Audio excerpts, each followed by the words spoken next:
Alrighty guys, welcome back to another LEGO set review from BrickByBrick, and today we have set number 75955. This is the 2018 version of the Hogwarts Express as part of the sort of rebooted Harry Potter theme from 2018, and this is the second largest set from that wave, retailing for $79.99 and containing 801 pieces, which is only slightly less than the $100 set, but you know, that one is a little bit more expensive.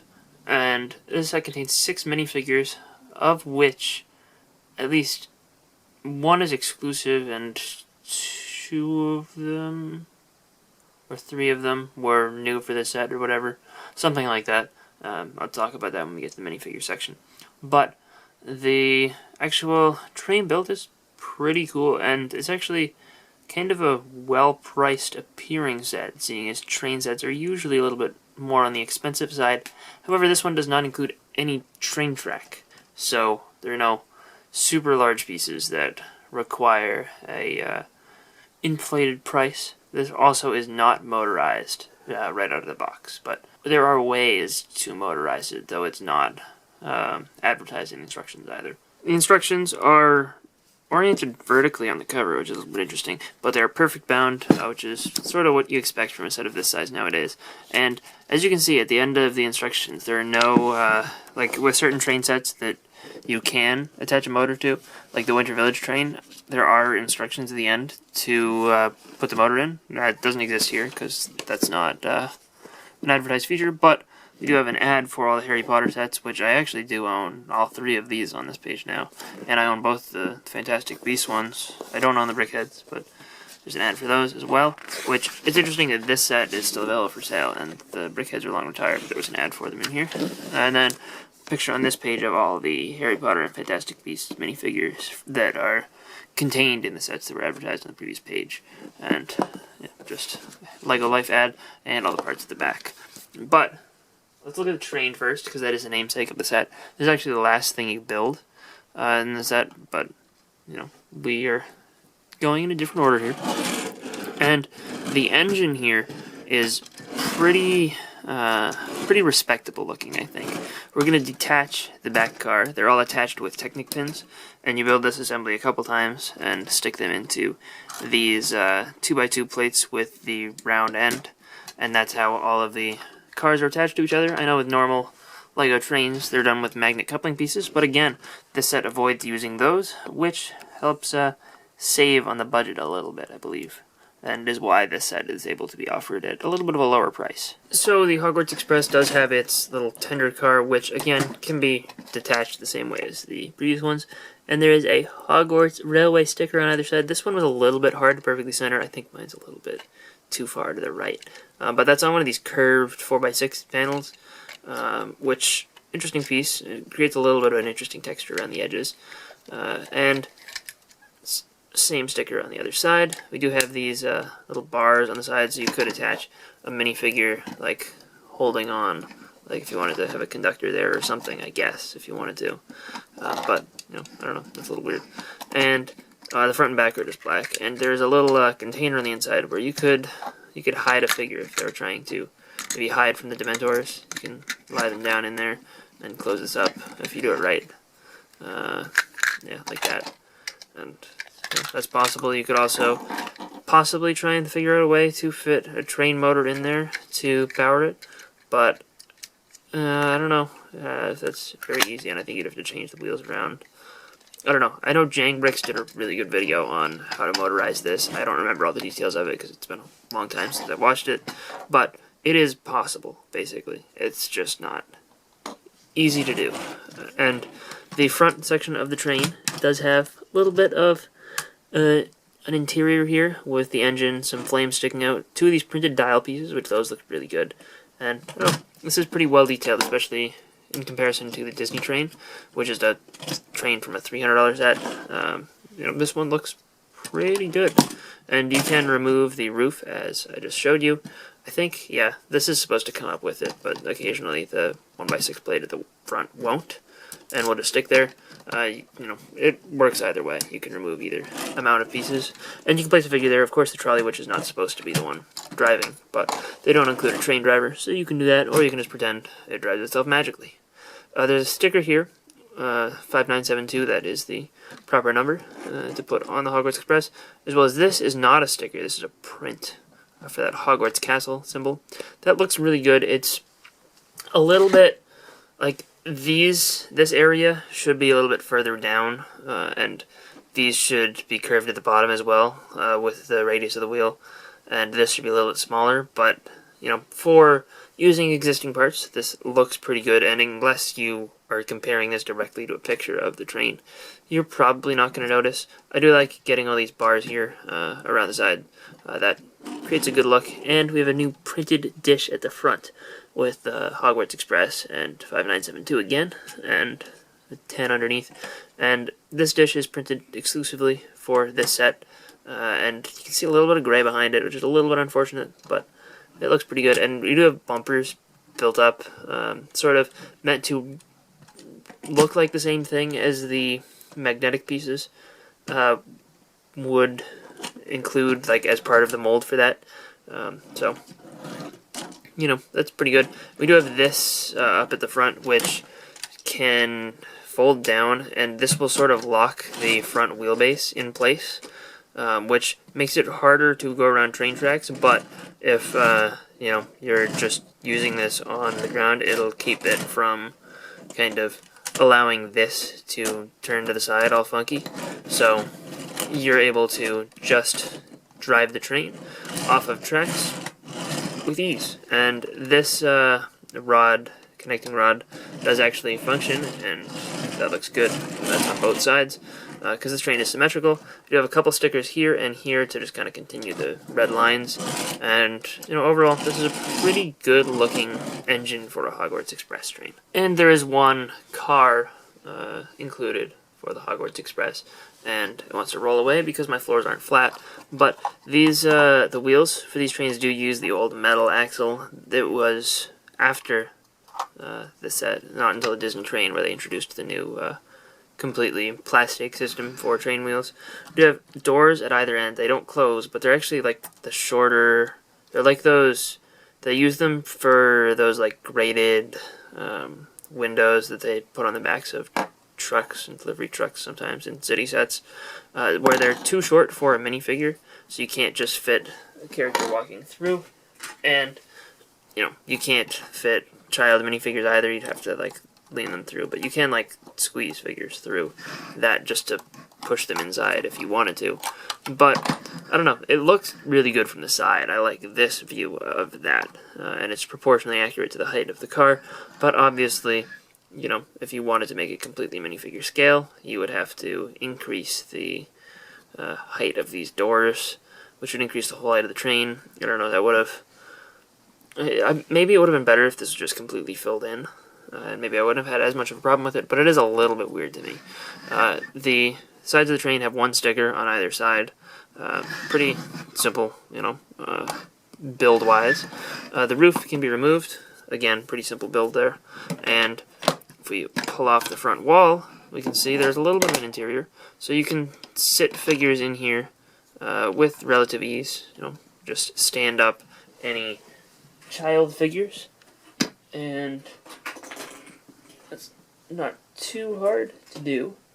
You can't really fit Ron's little cart here, which we will see this later, because of the sides here. There's room for the trolley witch's cart, which again we'll look at separately in just a section in the center, because they leave two studs open for it.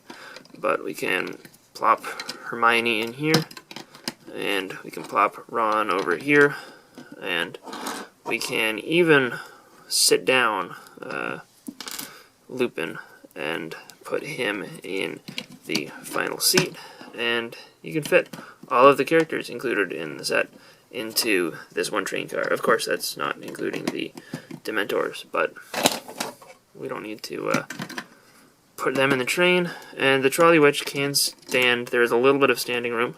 You can't really stand them, facing towards the front or back of the train, but you can stand them facing sideways, and they all fit inside this car.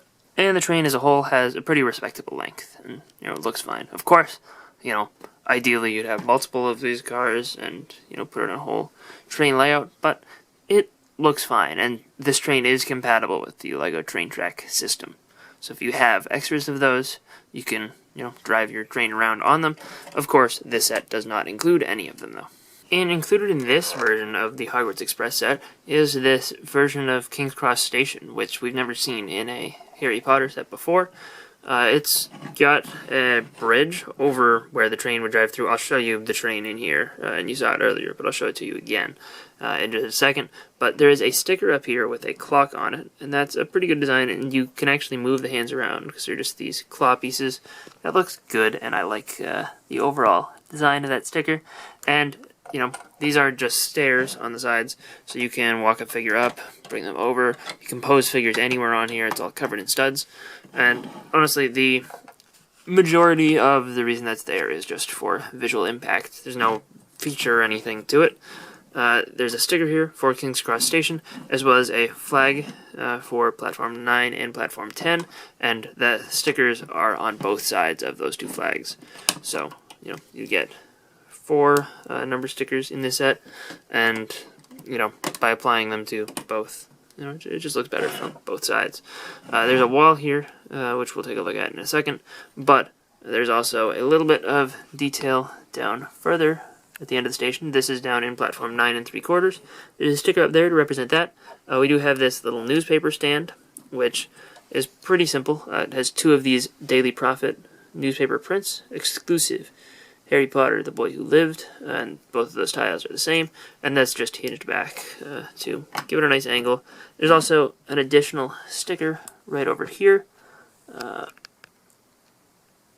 that shows Sirius Black on a wanted poster, which is pretty cool, and we did eventually get a Sirius Black figure in the next wave of Harry Potter sets, but it didn't use the same hairpiece, interestingly enough. There are also these 2 lanterns, which you can change the angle of. And yeah, this whole platform looks pretty good, but it does have one big play feature as well. And you may remember that in order to get to Platform 9 3/4, you have to just walk into the wall, and that's basically how this works. Of course, it doesn't look as magical in LEGO form because it has to actually physically exist, and they should have probably moved this down a little bit so that you could get the whole cart for Ron in this area pretty comfortably. Here, it's a little bit of a stretch, but you just push it through, and he comes out on the other side, and is in Platform 9 3/4. And, that works pretty well. Looks reasonable from both sides. And, yeah, I don't know. It's neat. Nice little feature. We do have 2 different carts here, one for the Trolley Witch and one for Ron. Ron's is pretty simple, uses these as wheels, which, they don't actually spin. Same ones are used for the Trolley Witch. We do have Scabbers here, who's just attached onto a jumper plate, and Ron's cart fits 2 pieces of luggage, and both of those are included in the set, obviously.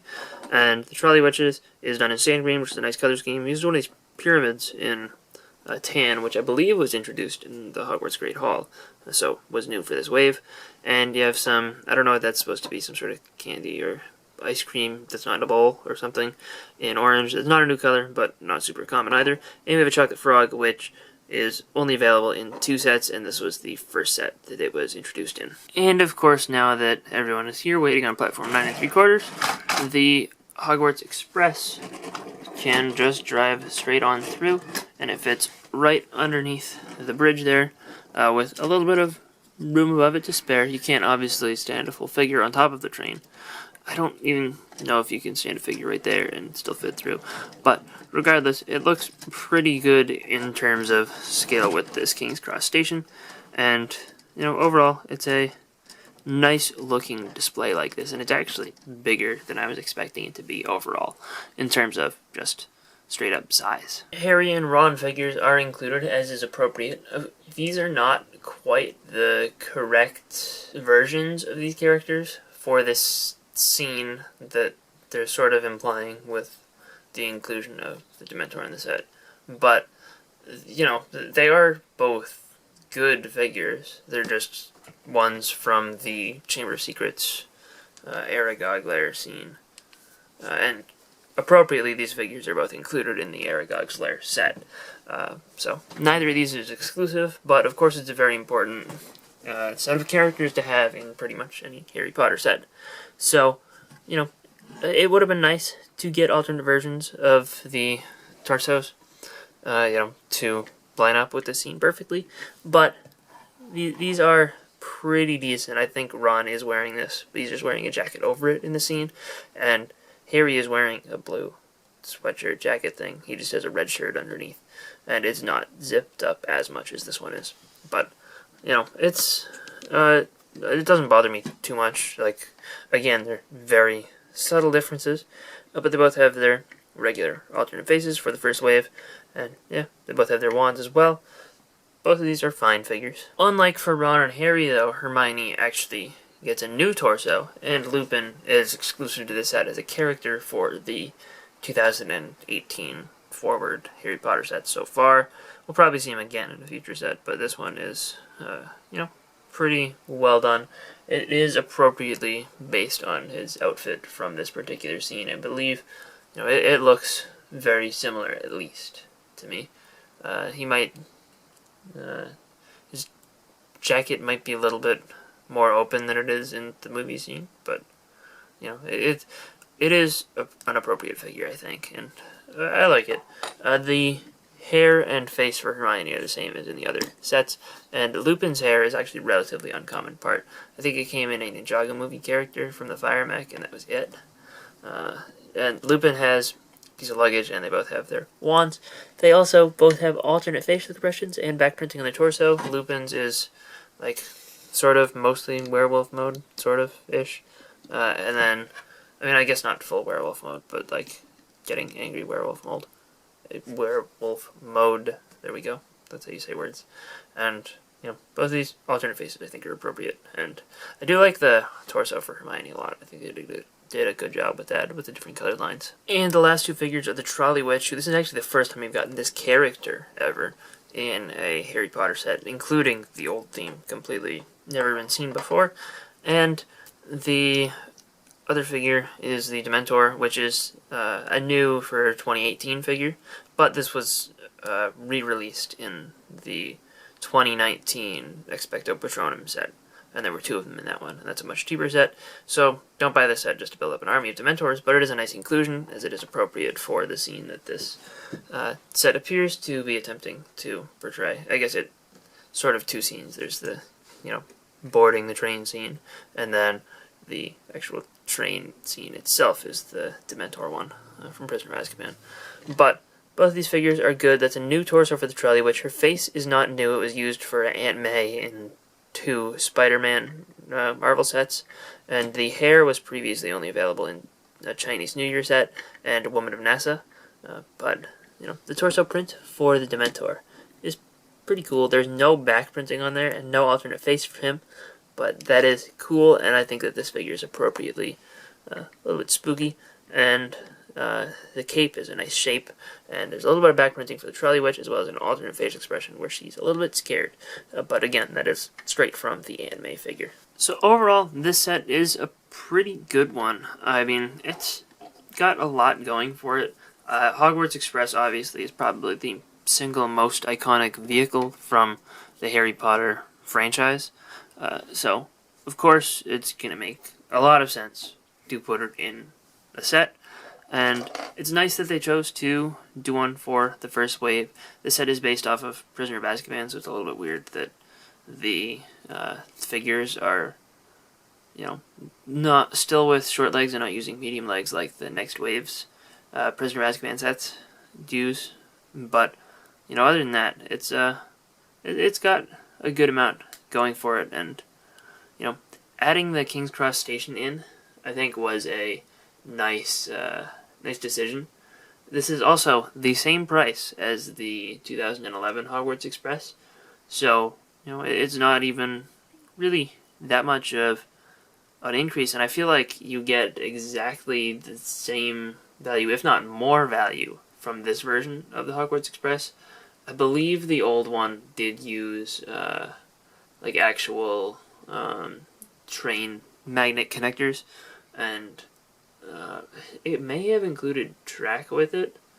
I don't remember. But that one did also include, instead of having this, instead of having the King's Cross station, it had the Ford Anglia from Chamber of Secrets. So, it had a different side build, but the car is significantly smaller than this station, and the trains are the same size, I think. Maybe the other one is a little bit longer. I think there might have been a little bit, maybe 4 studs extra to the passenger car, and I don't know, the engine might have been a little bit longer as well, but I feel like the proportions of this one are proper as well, so I don't know, I think this is a big upgrade from the last one, personally, especially in terms of values. It's not even a case of they increased the price because it was a newer set. The other one did have a couple of more interesting figures, but it had fewer of them, because the other one did include Ginny and Luna, who are not super common characters. But again, Luna was in the CMF series.